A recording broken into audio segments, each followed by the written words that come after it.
అదే సతీ సహగమనం. సతీ సహగమనం అనే దురాచారం హిందూ ధర్మ గ్రంథాల్లో ఉంది. దాన్ని ప్రేరణగా తీసుకుని, దాన్ని ఆదర్శంగా తీసుకుని ఈ దురాచారం కొనసాగింది. దానివల్ల చాలామంది స్త్రీలు సజీవ దహనం చేయబడ్డారు అని చెప్పి విజయప్రసాద్ రెడ్డి చెప్పాడు.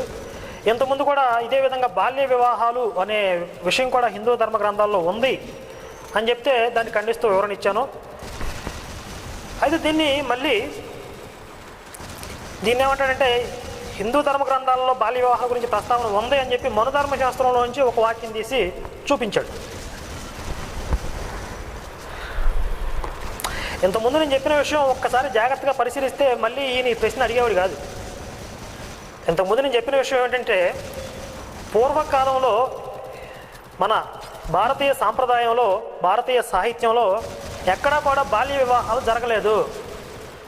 జరిగితే వాటికి సంబంధించిన ఆనవాళ్ళు కనీసం ఉండాలి కదా.